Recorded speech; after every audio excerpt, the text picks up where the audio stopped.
We can't get caught in the trap where we think that our difficulty or our challenge, no matter how long we've been fighting it, no matter how far we feel like we're in it or deep in it, that God can't come with His graces and there can't come a way to help us out.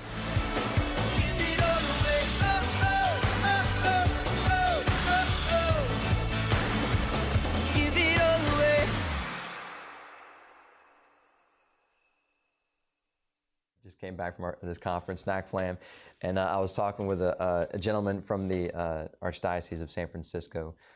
His name is Ed, and he was telling me, we were talking about the need for married couples to grow in their understanding of the faith of marriage and to seek out opportunities to be enriched in our faith, in our marriage, to ask for help. To go seek that out, right? And he's like, I've got family members that are doctors, that are lawyers. They all need continuing education, right? I mean, these teachers and dentists and orthodontists and financial advisors, I mean, all these careers, engineers, they're seeing this need for continuing education. And going to get continuing education is not a sign of weakness. It's not a sign that, well, maybe the degree that you got wasn't good enough, so you got to keep buying, you got to keep going, you got to keep doing more, right? Because that wasn't sufficient. It's not that.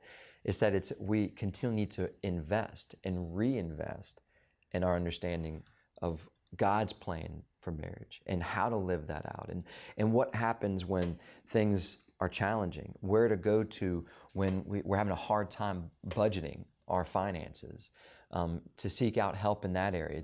Maybe there's a challenge where the couple is just butting heads and they can't seem to come to an agreement on a decision. There's help for that. There's no challenge in marriage that God cannot provide the grace and the assistance by His people to find that ability to grow and move past. And what happens?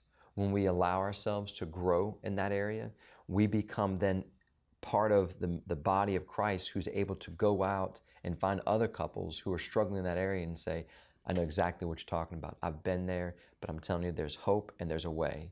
And we can't get caught in the trap where we think that our difficulty or our challenge, no matter how long we've been fighting it, no matter how far we feel like we're in it or deep in it, that God can't come with His graces and there can't come a way to help us out of that hole that we feel like we're stuck in.